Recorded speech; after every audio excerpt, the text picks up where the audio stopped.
hubungan antara komedian kondang Sule dan mantan suami almarhumah Lina Jubaedah, Teddy Pardiana, kembali berada di titik didih.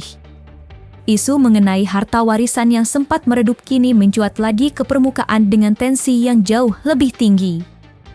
Keduanya kini terlibat dalam aksi saling lempar tudingan dan bantahan yang kian tajam di hadapan publik.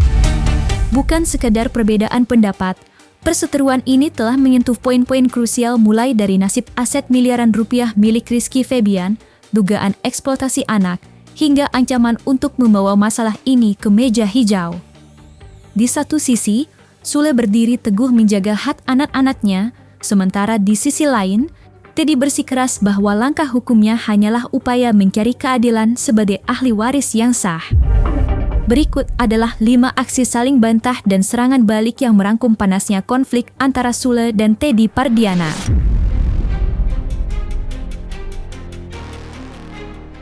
Sule melontarkan tudingan tajam bahwa Teddy sengaja memanfaatkan atau eksploitasi anak bungsunya, Bintang, hanya sebagai alat untuk memuluskan jalan mendapatkan bagian harta warisan.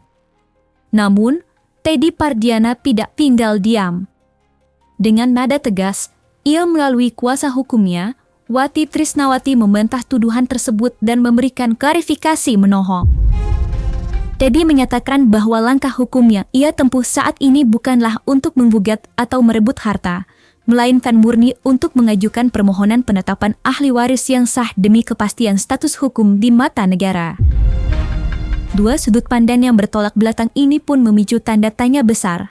Apakah ini murni perjuangan hak hukum, ataukah ada motif lain di balik sengketa yang tak kunjung usai ini? Secara tidak langsung dia mengeksploitasi anaknya untuk dijadikan senjata, untuk dijadikan tameng. Bahkan ngapain ke pengadilan bawa-bawa anak, kan gitu, supaya mungkin mempertemukan dengan Iki, supaya Iki luluh mungkin. Netizen juga udah paham lah masalah itu. Gitu. Pasti kita pengen kan ekspresinya. Mengedepankan estetika disampaikan. Jelas tadi mendengarkan. Jangan dijadikan alat supaya si Bintang ini jadi ajang untuk supaya dia tidak mau bekerja. Itu aja sih. Ini bukan gugatan ya, bahwa ini adalah permohonan penetapan ahli waris. Nah, dia sendiri kaget kemarin ketika saya bilang bahwa ini hanya bentuknya penetapan, bukan pembagian harta warisan. Nah, dia kaget, dia pikir katanya sudah mereka ajukan di PA Cikarang. Terus saya sampaikan bahwa yang di PA Cikarang itu dibatalkan karena pada saat itu kurang pihak. Jadi pihak mereka itu mengajukan penetapan ahli waris dari almarhum Lina, akan tetapi karena majelis hakim mengetahui ada ahli waris yang lain, makanya pada saat itu kurang pihak. Nah, info tersebut disampaikan kepada kami oleh saudaranya, Kang Sule, namanya Kang Rian waktu itu. Sempat kami komunikasi di Bandung tahun 2024. Ya, rencananya pada saat itu akan mengajukan bersama ke Pengadilan Agama, tapi kami menunggu setahun tidak ada tidak ada pertemuan kembali. Akhirnya kami mengajukan penetapan ahli waris di Pengadilan Agama Bandung. Jadi ini bentuknya bukan gugatan ya, ini bentuknya permohonan. Hanya isinya menetapkan siapa saja yang menjadi ahli waris dari almarhum Lina Jubaedah, itu aja cukup. Intinya bahwa kami di sini kuasa hukum menegaskan bahwa kami ya tidak akan menuntut sepeser pun warisan dari almarhum, itu aja titik.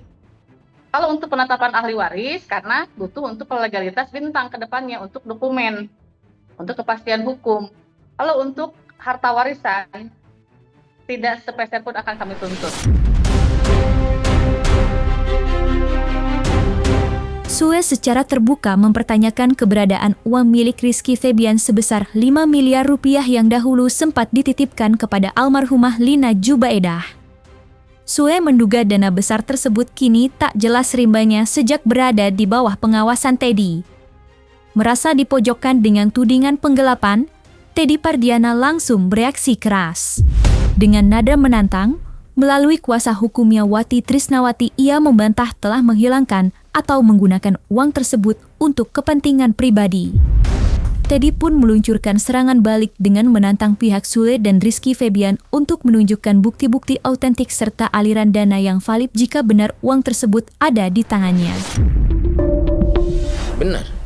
Benar. Iki selama kerja itu dititipkan dan itu inisiatif saya. Pada waktu itu dikontrak sama Net. Nah, terus saya pikir biar almarhumah mamanya Iki ada kegiatan, ada kerjaan, ya ngecek dari lah minimal kan gitu. Ya itu dari Net masuknya ke rekeningnya almarhumah gitu. Waktu dari umur 15 tahun lah gitu. Dari semua yang dari saya, misalnya Iki dapat dari saya apa, saya transfer ke almarhumah sehingga kalau dilihat semuanya ada kurang lebih 5 miliar lah gitu. Sebetulnya bisa lebih sih. Ini tuh jilid yang kedua, itu tuh sudah dipertanyakan. Mobil.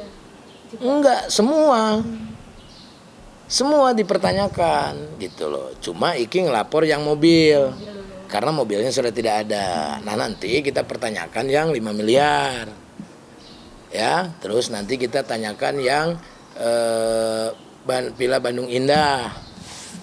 Gitu. Kalau memang ada titipan atau memang ada bukti bahwa ada titipan 5 miliar kepada Kang Teddy, ya silahkan buktikan gitu kan. Jangan asal ngomong di media atau di mana. Silahkan aja buktikan kalau memang ada uang itu. Kembali lagi saya tegaskan di sini, silahkan kalau memang ada titipan atau memang ada aset yang memang diduga dipakai atau dipergunakan oleh Teddy, silahkan buktikan. Janganlah terus di media, janganlah sampai bikin rame, bikin gaduh di media. Ya silahkan buktikan dengan upaya hukum gitu.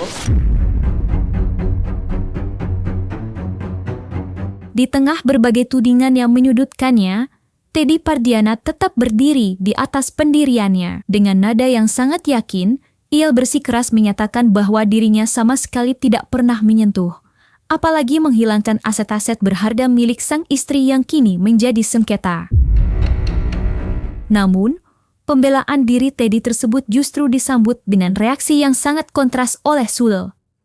Alih-alih memberikan bantahan panjang lebar, sang komedian papan atas ini justru menunjukkan sikap dingin yang penuh isyarat. Dengan jawaban singkat terserah, Sule seolah menunjukkan ketidakyakinan yang mendalam terhadap setiap kata yang keluar dari mulut Teddy. Sikap masa bodoh ini seakan menjadi kode keras bahwa Sule memiliki perspektif berbeda yang tak lagi bisa dikompromikan hanya dengan sekadar pernyataan lisan. Bahwa Kang Teddy tidak ada dokumen atau surat-surat legalitas atau surat tanah yang dipegang oleh Kang Teddy itu pun nggak ada ya. Kalau memang ada silahkan buktikan, saya bilang. Nggak ada yang dipegang oleh Kang Teddy, apapun itu nggak ada berupa dokumen atau misalkan aset dari almarhum, tidak ada. Sedikit nih Kang, soal Teddy menghilangkan harta. Kuasaku membantah. Membantah. Ya silakan, kalau membantah silakan. Kan kuasa hukumnya juga nggak tahu. Okay. Kuasa hukumnya juga ada yang nanya di safety box ada apa aja, dia nggak tahu. Wajar kalau dia minta mana buktinya, kan dia nggak tahu. Jangan berbohong juga, hati-hati gitu loh. Jangan pura-pura nggak tahu. Kan waktu penggelapan mobil itu kan pengacaranya juga ada. Yang sama. Lo orang yang sama ada. Nah ini ada apa gitu loh. Cuma saran saya, maksudnya sayanglah sekolah tinggi-tinggi gitu ya, membela yang ibaratnya kurang baik lah. Ada saksi, ada bukti, ya. Nanti misalkan ada, pasti polisi juga akan mencari semuanya.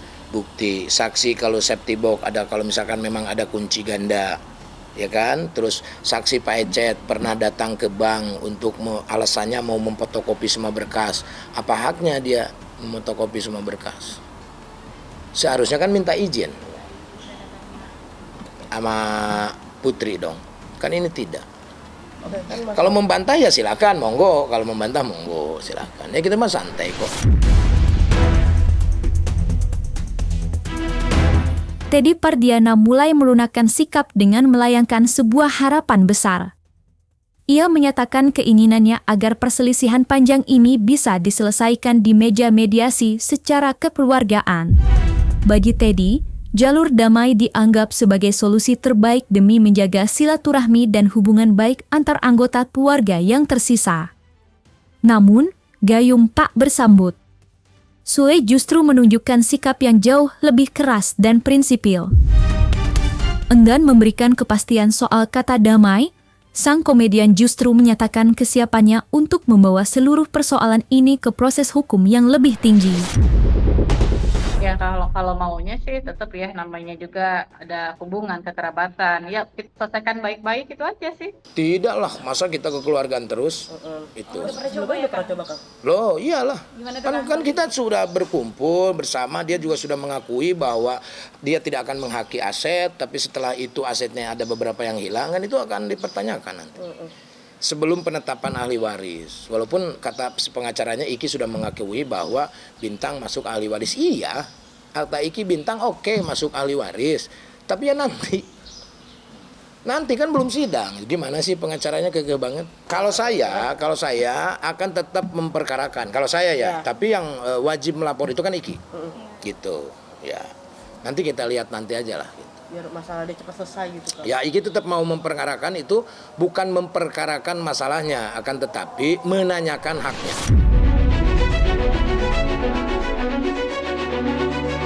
Sule baru-baru ini mengungkap sebuah langkah besar bahwa putra sulungnya, Rizky Febian, tengah bersiap untuk melayangkan laporan resmi ke pihak kepolisian. Langkah ini diambil sebagai bentuk upaya tegas untuk menuntut kejelasan atas kerugian aset dan dana yang selama ini menjadi poin sengketa utama. Mendengar ancaman laporan tersebut, pihak Teddy Pardiana langsung meluncurkan peringatan balik. Melalui kuasa hukumnya, mereka meminta pihak Sule dan Rizky Febian untuk tidak salah kaprah dalam menilai permohonan penetapan ahli waris yang mereka ajukan. Teddy menegaskan bahwa apa yang dilakukannya adalah hak legal yang dilindungi oleh undang-undang dan bukan sebuah bentuk penyerobotan harta. Saling klaim antara pelanggaran hukum dan hak legal ini kini menjadi jurang pemisah yang kian sulit untuk dipertemukan. Sendiri atau Kak Iki sendiri Ada saksi, gimana tuh? ada bukti, ya. Nanti misalkan pasti polisi juga akan mencari semuanya, bukti, saksi kalau safety box ada, kalau misalkan memang ada kunci ganda, ya kan. Terus saksi Pak Ecet pernah datang ke bank untuk alasannya mau memfotokopi semua berkas. Apa haknya dia memfotokopi semua berkas? Seharusnya kan minta izin sama Putri dong, kan ini tidak. Kalau membantah ya silakan, monggo. Kalau membantah monggo, silakan. Ya kita mah santai kok. Berarti jika sampai sidang pun berjalan tetap dibantah gitu? Ya silakan, mau membantah ya silakan. Kan belum ada LP. Iya, belum ada. Iya dong, logikanya begitu. Kalau udah ada LP, baru mau membantah juga nggak apa-apa. Ya kan, intinya jangan merasa bahwa tidak ada bukti dan sudah mediasi ini beres. Ini belum beres. Satu-satu dulu ya, Kang ya. Kan harus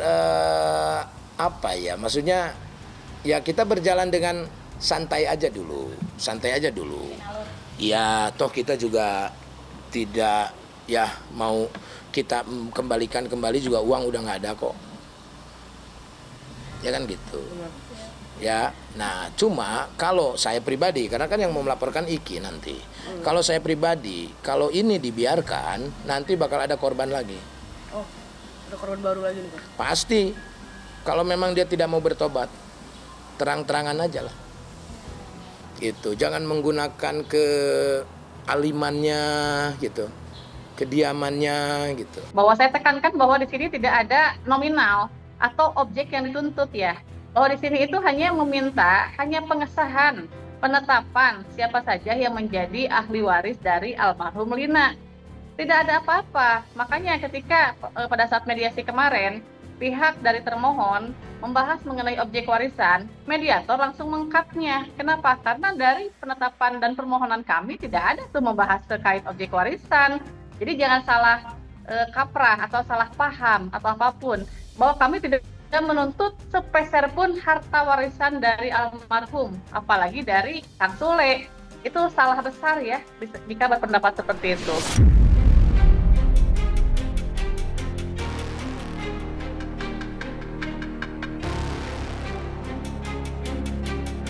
Nah, selesai sudah, Cumi Lovers. Jangan lupa untuk like, subscribe, dan juga share channel YouTube Cumi Cumi.